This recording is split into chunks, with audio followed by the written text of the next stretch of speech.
Good morning and welcome back to the podcast, Evil Dungeon Master Universe Podcast. I am the host, Evil Dungeon Master Vince, and it is Wednesday, middle of the week, time for a new show.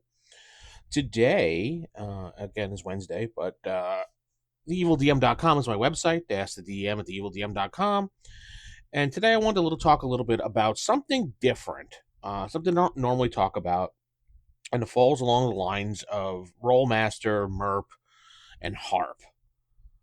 Today I'm going to talk about, and there's probably be a couple series podcasts talking about these games because there's so much to cover between all of them. I didn't know how to break it up, so I'm going to start with probably the light version or the easiest version of them all. HARP, High Adventure Role Playing by Iron Crown Enterprises, or ICE, depending on who you are or how you want to say it. This game came out in 2003, around there, and then it got revised a tiny bit with another cover. But to add more artwork, fix the problems with it, and add an index in the back. It came out during the D20 boom, and it was kind of a simplified, not really simplified, but a little bit narrowed down, streamlined version of Rolemaster. So I've been reading how this works, and it's got 15 chapters. The first 9 are devoted to character creation. So you got a good chunk of the book telling you how to make characters, and characters are actually pretty interesting because they're very customizable. But there's about, 9 different professions that you can pick, and that's a cleric, a fighter, a harper, which is like a bard, a mage, a monk, a ranger, a rogue, a thief, and a warrior mage. And then you can get additional ones with other supplements because they made a whole line of books for it. And they still support HARP. And they even have a sci-fi version of HARP Sci-Fi. So you can get that as well. But they can get Beastmaster, Paladin, Elementalist, Necromancer, Vivimancer, Adventurer, though that doesn't sound too exciting, Mystic, Shadowblade, and Druid. The professions are really designed to be kind of flexible and allow you to not be, I guess, in a cookie cutter class. And you don't have to worry about one individual profession being the same as the other guy across the table because you can customize it. Now, the system is a D100 system, so keep that in mind as I'm talking about this. And a lot of people, when they talk about Rolemaster or HARP or MERP, they're like, Chartmaster. Yeah, there's a difference between charts and tables, first of all. But yeah, there's a lot of tables to look at in the book, but it's mostly the GM looking at all the tables and telling you what your results are. So as a player, all you have to do is make your character and enjoy. Now, granted, combat is pretty deadly in this game, so you have to be careful. But I like games that have the ability to slaughter a character real easily when they're dumb. You have to remember, you're not a superhero, you're an adventurer. You're going out into the world adventuring, and sometimes you have to run. If you see a bunch of goblins and you're alone by yourself, you're not going to be taking all the goblins on by yourself because you're probably going to die. You're going to have to stealthily figure out a way how to pick them off or run them into a trap. Now, there's statistics. The statistics or attributes, depending on how you want to call it, are featuring strength, constitution, agility, quickness, self-discipline, reasoning, insight, and presence. They all range from 1 to 105.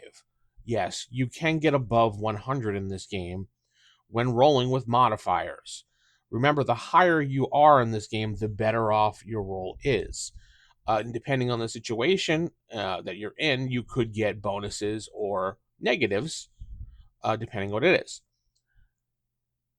So what you have to do when you roll up your statistics is you roll 1d100 8 times, re-rolling any result below 40, and assign it however you wish, or depending on your GM, straight down the line. I don't know, depending on who you're playing with. There is 2 other methods involved with your statistics, and the second one is take 550 points and divide them amongst the 8 scorers with increased number when you're going above 90. So it gives a little bit more points, or it might be double the points, I believe, or above 90. I like the roll method personally, but some people may like the distribute points method that way. The third is to roll 10d10 and add it to the 500, then assign the same way as 2. So you got 3 ways to do your statistics.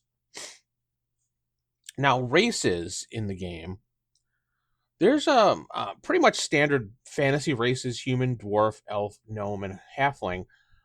HARP also adds Grix, which is a orc-like race with a more peaceful mentality. Not sure how I feel about that, because I guess it's comparable to a half orc and from D&D, but normal full orc, I don't know. I usually think them as monster fodder, but hey, whatever.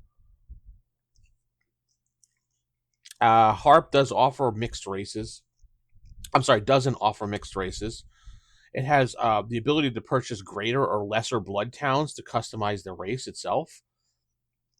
Greater blood talents reflect a more traditional half race, meaning that the character is half the base race and half the race chosen with the blood talent, while the lesser blood talent represents traits from the inner racial ancestors. It's kind of interesting how they do that. They do have their own setting called Griffin World, and that's the main setting of the focus of the content of Cyrodiil. I haven't looked into that at all, but you can look into that on their website. Now, skills. This is where a lot of your character is customizable. There are 10 skill categories with 3 to 9 for each of them, with a total of 60 skills. Some skills have some sub-skills, like most games that have a lot of skills, they have sub-skills that add a little bit harder to perform the sub-skills. Each profession that you pick receives 20 starting ranks, divide among their favorite skills. So each profession has a list of skills under their profession that they are favored to do or they're good at doing. So they have 20 ranks to give those automatically to distribute how they want to. Skills are done when you would use them in the game. Roll D100 and add your modifier or skill bonus, and then add a modifier or subtract whatever it is for the difficulty of the task, trying to get over 101 total. Difficult ranges from mundane tasks will give you plus 60 to an absurd chance of having it negative 100. So spells are purchased. Now, this is an interesting way. Spells are purchased in this stage as well. Each spell is purchased as a separate skill. Several professions have professional spears of spells, and any character may purchase spells from the universe spear spells and are powered by power points. And they don't use the Vancian magic. And in order to be able to cast a spell, a character must have a rank in that spell equal to the power points needed. Spells can be scaled upward, so they get more powerful, and more skill ranks are needed to cast that spell, obviously. But I like the fact that they use power points, and it's different than Vancian magic, and you don't have to worry about spell slots or things like that. You have the ability to customize your spell and make it more powerful. So it's also not dependent on like a level thing. Well, essentially, it probably is considered like a level thing, but it's more dependent on how many points you put into it. And I kind of like that, because you can make one spell really powerful. They also have talents. Talents are both inherent to the character's race and ability or the customization of the character. In order to obtain the talent, the character spends some of his points when creating or leveling up a character. GMs are encouraged to customize the available talents and make up things that they want to help the game, form their world. Some talents you can consider them feats, if you want to think of it that way, for D&D terms, include adding blazing speed, ambidexterity, familiar, being athletic, shape changer, or outdoorsman. Things that give you a bonus somehow, or some type of perk. Think of it as a perk as well. There's also fate points in this game as well, which I don't think are in Rolemaster, though. I've been reading a little bit of Rolemaster Fantasy Roleplay, or FRPG, I think it's called. And I've also been reading Rolemaster Classic, the reprint classic, just to compare a little bit. And 3 different books reading at once. I had to focus on one at a time to do this podcast. So I'm mostly focused on HARP. Training packages are kind of like skills and everything that come at a discount and have like a common background, kind of like a template, and you can use to make your character around. Like, remember how Star Wars, the old D6 Star Wars, had templates for characters, or how Unisystem has templates for characters that you can base it off of and kind of your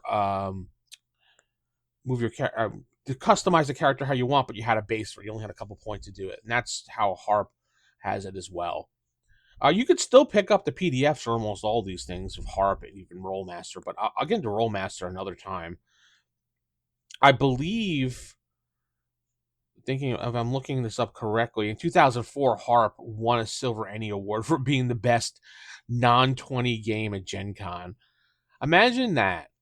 During the boom of the D20 era, with everything being D20, they actually gave an award out for the best non-20 D20. I mean, the best non-D20 game at Gen Con convention. I don't know if I'd want to brag about that or not. I mean, hey, your game is not D20, so here's an award. It's the best one out of the couple that we had here. Not making fun of it. I just think it's kind of silly that they gave an award for best non-D20 game, that they had to even do that. I don't know. Tell me what you think. They do have some monsters in here as well in the back. There's some magic and spells that you can customize as well, again. There's a Game Master Guide section where it talks about running the game. And that's pretty much it. That's how it is. Oh, and the money system in the game is a current standard currency, which includes equipment, and I like that. I like the standard just gold and silver and copper. I don't like an abstract thing of like you have points and you can do a certain amount of things and blah blah blah blah. No, that doesn't work for me. I know some people like it and they think it helps customize the game. It helps you focus more on the role play. No, I hate that, especially when D20 Modern did that. I remember they had that wealth system with the points. I was just like, no. I think Phase Rip does that as well. They have some type of monetary system like that. I hate that. I just want to use money. Money, gold, or something like that. But tell me what you think. Have you played HARP or Rolemaster? This is not obviously Rolemaster or MERP. It's very similar. HARP is kind of like a light, streamlined version of it. There's also HARP Lite, too. If you really don't want to buy the books and you just want to play the game, you can freely download HARP Lite by just Googling it. There's a couple links I'm looking right. They're legit. It's not a black market site or whatever you want to call them. No, HARP Lite was put out by them to try to encourage people to play. It's a full customizable game as well. It's just a cut down version of things. They don't have as many options, but it is fully playable. I did research on that as well. I did a couple Google on that and looked on Reddit, and people talked about it, and the actual people that wrote HARP Lite chimed in and said it is a fully playable game for free. I looked at the reviews on RPG Net as well. Even those people mentioned that it is very playable, free, and it's just a cut down version of HARP as far as what options you have available to you. So if you just want to try it out, just to read it, go for it. Pick it up for free. You can go to the ICE website. I think it's there too. Though make sure you go to the UK version of their website. The .com version of their website is a mess. I think they stopped updating it a long time ago and didn't care. I don't know. But to head over there and check it out. Tell me what you think about your experiences with games like this, and I'd like to know. Tell me in the comments below. Tell me in the Spotify comments. Let me know. I'm going to head out. Keep it original. Keep it old school. Good night. God bless.